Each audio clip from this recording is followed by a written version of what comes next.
University of Sioux Falls campus says goodbye to Karen Sumner. Spanish students travel to Peru. And the Augustana campus adds a second pastor. All this and more coming up next on College Week. Don't go away.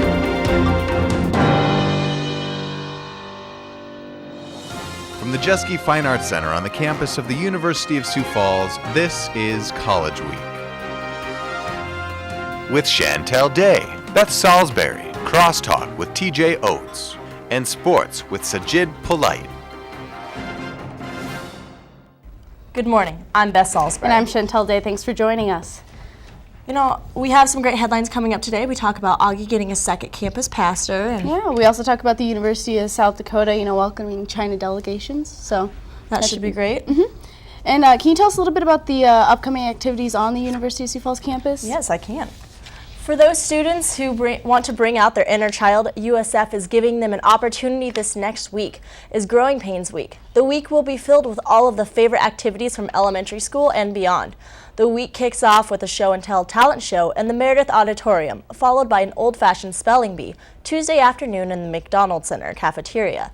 Later that evening, a dodgeball and foursquare tournament will take place in the Stewart Center. The week continues on with Cosmic Bowling on Wednesday night and a viewing of the movie Nacho Libre outside the Stewart Center on Thursday. The week wraps up with a spring formal at Falls Overlook Cafe and a post-formal party following in the ward lobby. Well, that sounds like a lot of fun. Do you plan to participate in any of the activities next week, like the talent show? I will not be participating in the talent show, unfortunately. Well, yeah, and unfortunately. I have a lot of stuff coming up being a senior, and so I have to finish up a lot of papers, But speaking of a talent show, West Side Story just closed. Why don't you tell us a little about that? I can sure do that. The last performance of West Side Story that the University of Sioux Falls Theater presented this past Sunday marked more than just the last major show of the school year. Sunday was also USF Assistant Professor of Communication Studies and Theater, Kim Bartling's final show of her career here at USF. Bartling announced her resignation earlier this semester to pursue other opportunities. West Side Story was Bartling's 100th play here at USF, and in honor of the last show, the cast of West Side Story presented Bartling with 26 roses for her 26 years spent here at USF, and the Mother of Pearl bracelet for her mother she has been to them. This next year, another one of USF's most beloved faces will be absent from campus. For more on the story, here's College Week's Alex Bainey. It's amazing because when there's a cloudy day outside, it's always sunny inside. And that's because of Karen and her, sunny outlook on life. After spending 10 years with the University of Sioux Falls community and recently earning her doctorate, Karen Sumner is taking a step back from her role of Dean of Students and moving forward with her career. Sumner has a huge impact on the residents' life and says she values her experiences and the people here at USF. Cougar purple is the thing I take with me. Everything I own is purple. I have so much purple. No, other than that, that's the spirit of who we are. I think that my doctoral dissertation really sums up the fact that we help each other to feel like we matter, and the relationships that we have here are different than other places. Kyle Simons, a junior business major, says Sumner's personality has impacted his time here at USF from the very beginning. Well, I don't know, Karen's just always been there, just always around, kind of crazy. During orientation my freshman year, she was just the first person that I met here on campus, and she was just all bubbly and excited. And then I became an RA and got to meet with her in student development and just hang out with her through RA training and stuff like that. And so she's always just been awesome. In addition to working closely with students, Sumner has been working on her doctorate degree for several years. That's been a process that I started in 2003, so it took me much longer than most people, but it's pretty self-satisfying at this point that that's just kind of a completion and a way for me to be able to go away knowing that I finished what I started here in many ways, and that it will continue just as my education will continue.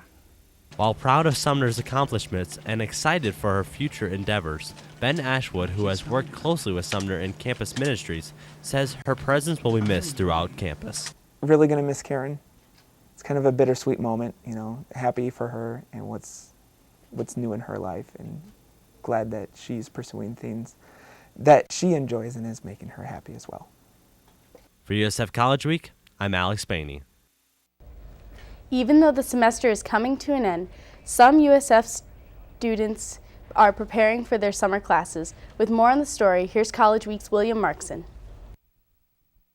Summer is often a time when students get to take a break from classes. But for some students, this summer will consist of immersing themselves in Peruvian culture.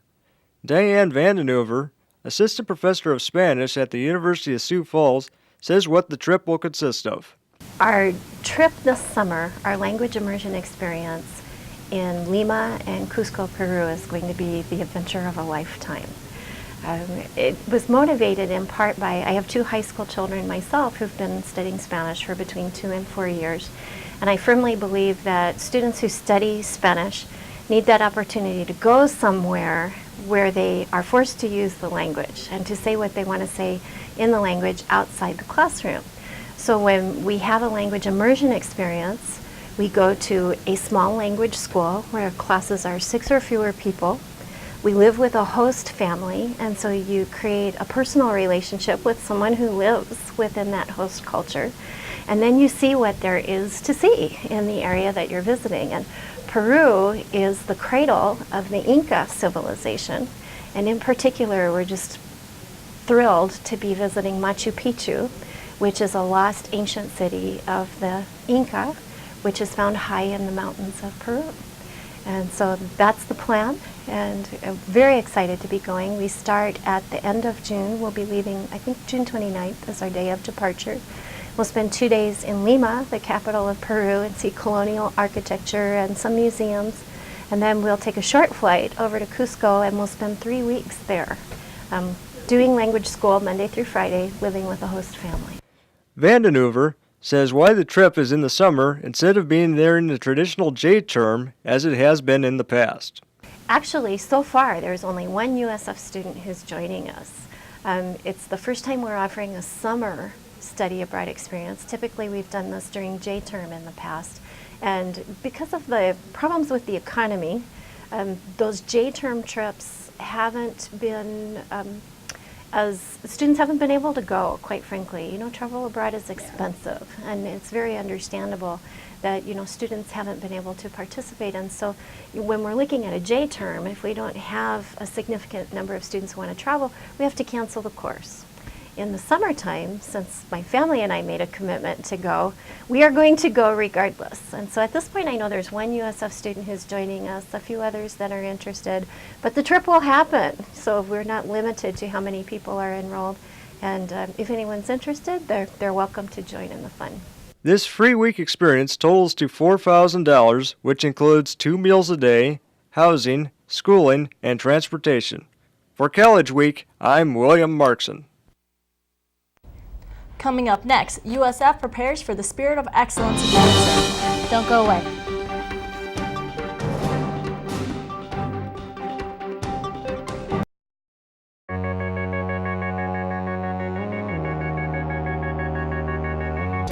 Academic excellence, inspired talent, Christian values, athletic champions. This is the University of Sioux Falls. Proud to be with you the whole way.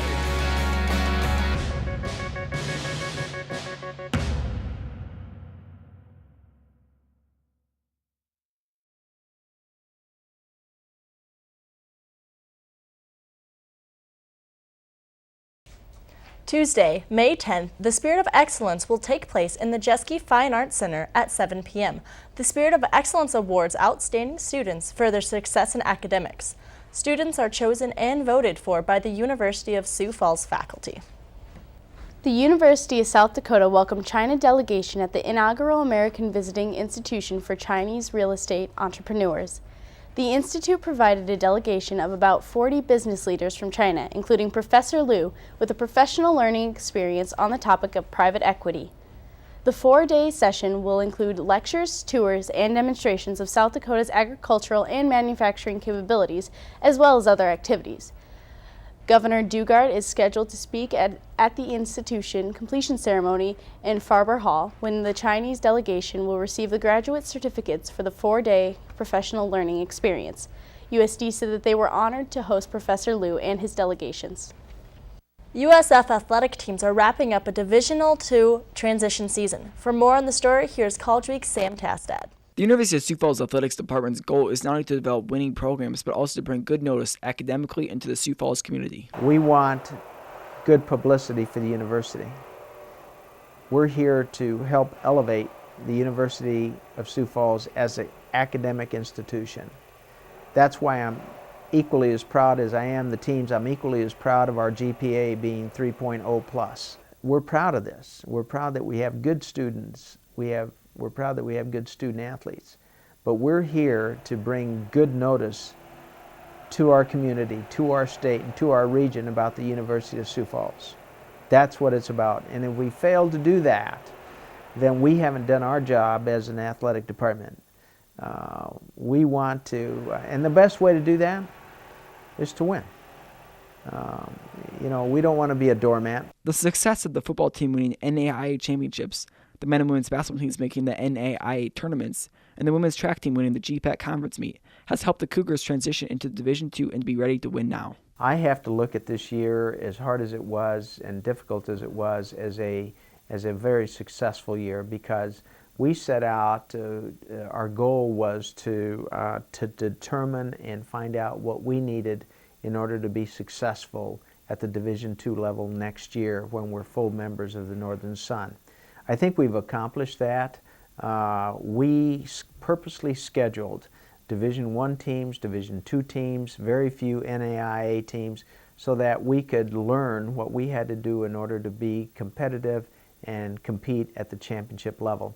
USF's transition was difficult, but it was successful by playing teams in Division I and Division II to show that the Cougars are ready to play competitively at the next level. We know how to win, but we have to take it to the next level.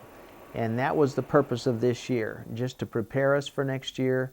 We think we're prepared, we think we're ready. Our administration has been very supportive of this effort, and we hope that we can bring the type of notoriety to the university that it deserves. USF will compete in the Northern Sun Conference next school year and will be able to compete for the postseason and for championships. For College Week, I'm Sam Tastad. Augustana College Campus Ministries recently added a second campus pastor. With a closer look, here's College Week's Hannah Olson. Earlier this month, Augustana College welcomed Reverend Ann Rosendale to their campus ministry staff. Alongside Dr. Paul Roden, Rosendale will serve as a second campus pastor. Rosendale says that the Augustana College hasn't had two campus pastors for a long time.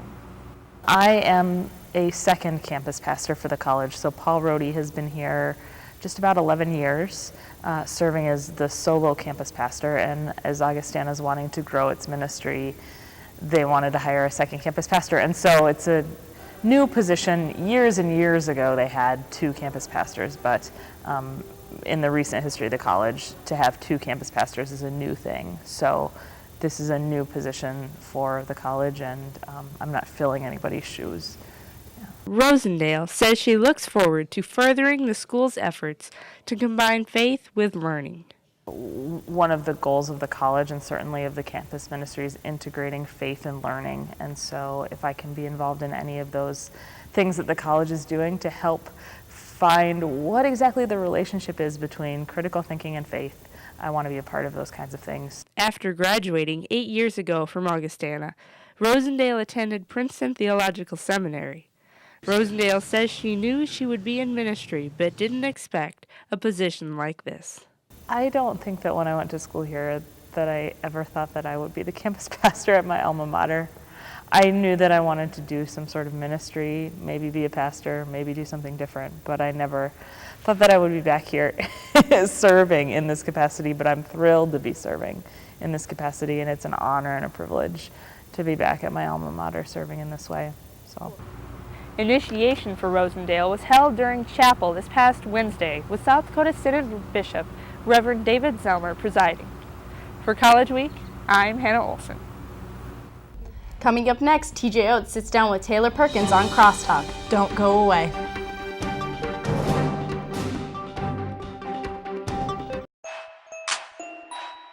nervousness. It's all in the mind. If other people can see it, then questions arise. I've been doing this for too long. Failure is not an option. I'm ready. I'm ready.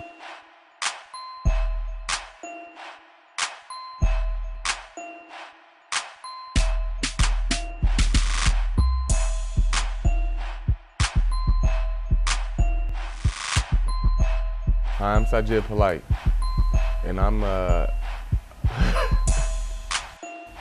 sports anchor for USF. And I'm a UFC. Cut. I'm Sajid Polite, and cut. I'm ready, I got this. I'm Sajid Polite, and I'm a sports anchor for USF's College League. It's game time.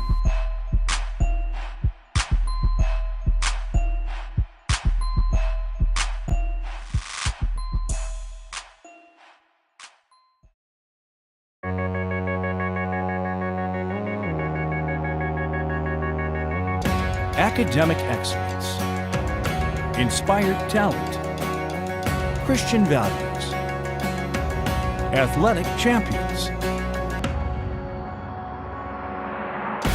This is the University of Sioux Falls. Proud to be with you the whole way.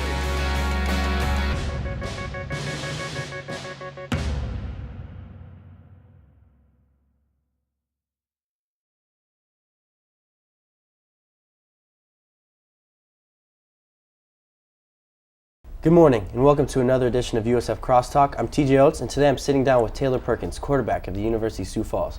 So Taylor, thanks for being here with me today. Thanks for having me. Absolutely. So what are you looking forward to most as you come into your senior year as for the football program?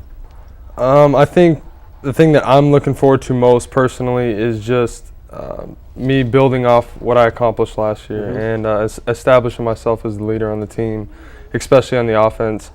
I feel like that I have to keep progressing and keep going as my leadership on and off the field, and I'm just looking forward to having the guys look at me as kind of that guy to lead the team. Absolutely. So obviously last year you stepped into the starting role a little bit late into the season, and then a little hindered by issues, but still a very successful year at that, and looking forward to see you build off that. So how do you feel the team is going to perform as it moves into Division II for its first official year as a Division II school? You know, I think we're going to do great. The thing about it is Division II and AIA, I think people get caught up too much in divisions, so much, is that we have the talent here to compete at any Division II level. We have guys here that can go to any school and start immediately, and we've had that before we had this transition year. And it's just us being recognized as a bigger school and being more of a powerhouse. And so just us coming into that is just, I think that we're going to be very successful. What game do you look forward to most coming into this year?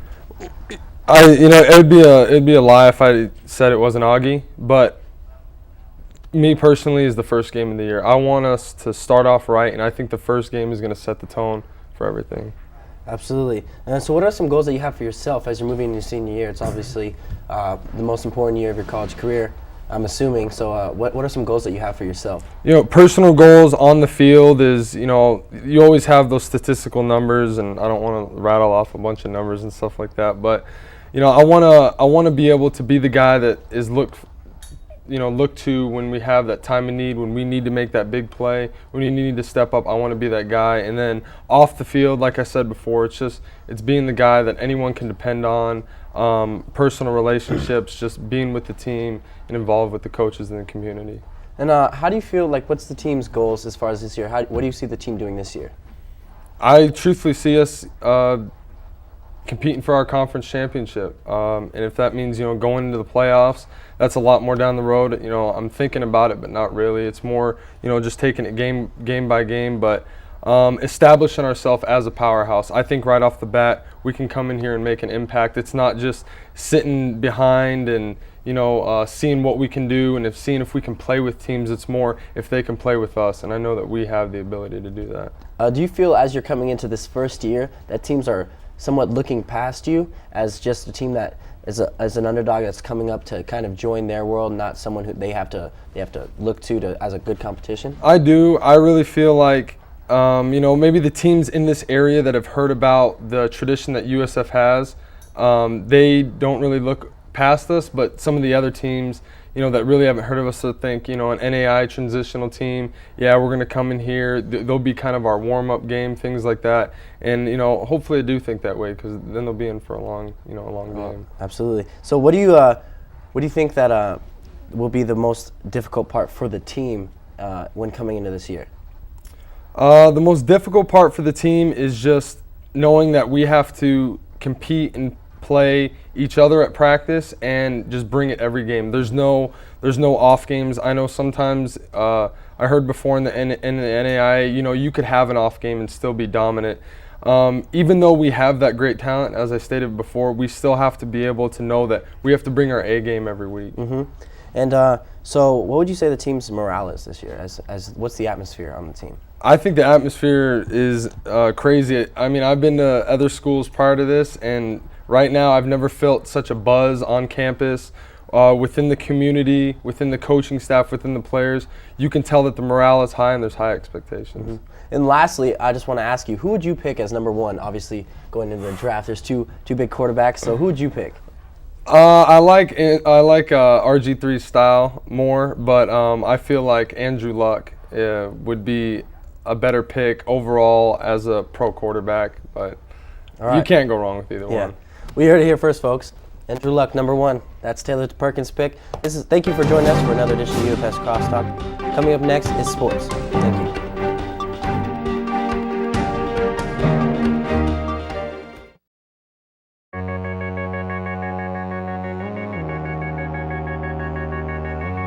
Academic excellence, inspired talent, Christian values, athletic champions. This is the University of Sioux Falls, proud to be with you the whole way.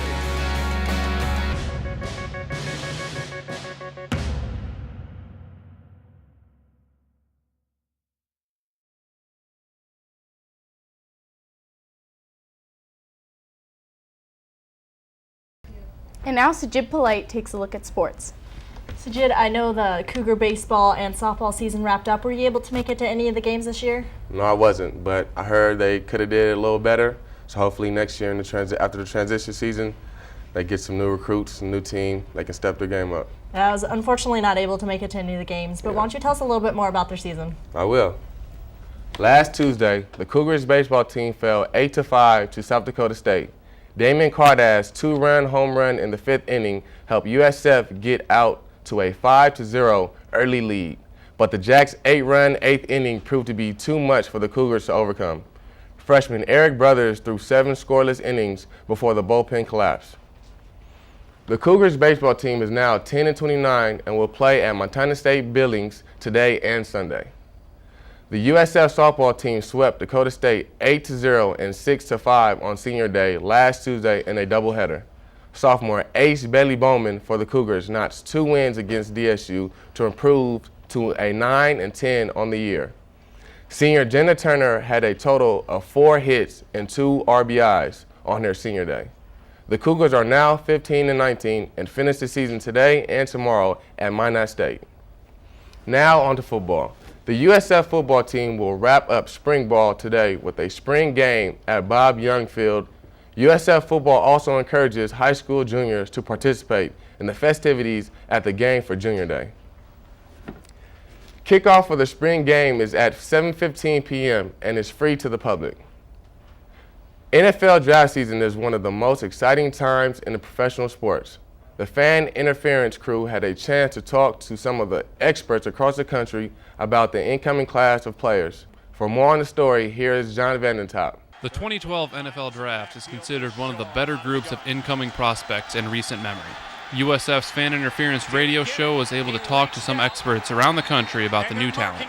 NFL Mocs editor Jesse Bartolis says Nebraska's Levante David should be a nice value after the dust settles in the first round. I think Shane McClellan's been talked about a lot now, so I don't think it would be him. But one match I see pretty well is if New England stays at the end of the first round, they might like Levante David out of Nebraska because he is real fast and he can cover well, and their linebacker core is kind of slow-footed. And they seem to be looking for a guy who can come in and be a nickel guy and someone who could potentially rush the passer from that spot with his speed. So I think Levante David could be someone that ends up in the first round that not too many people have talked about. I know Piper had him to the Browns over a month ago, but I'm not sure where he has him going now. Bleacher Report draft analyst Matt Miller says that, on the other hand, a guy like Texas A&M quarterback Ryan Tannehill might be overrated. I think Ryan Tannehill is the obvious answer if he's drafted in the top 10, and then also Justin Blackman, who I feel like is going to have a lot of trouble separating from NFL defenses. Isn't really a great dynamic receiver. I think he's been hyped up as a really productive guy, but so much of that was the system, and so much of that was Brandon Whedon. So I feel like Blackman, if he's a top 10 pick, would definitely be one of those guys. For all NFL draft information, check out NFLMocs.com. For College Week Sports, I'm John Vanentop. Chantel, what's coming up next week on Crosstalk? Well, because it's Kim Barling's last, performance of the year, Ethan Graham's going to sit down with Kim and reflect on her experience at USF. That should be a good interview. Yeah. And Sajid, what's coming up with the NFL Draft? That's coming up soon. I'm looking forward to see the top 5 picks and see how they do on the field. Sounds good. And that wraps up another edition of College Week. I'm Chantel Day. And I'm Beth Salisbury. Have a great day.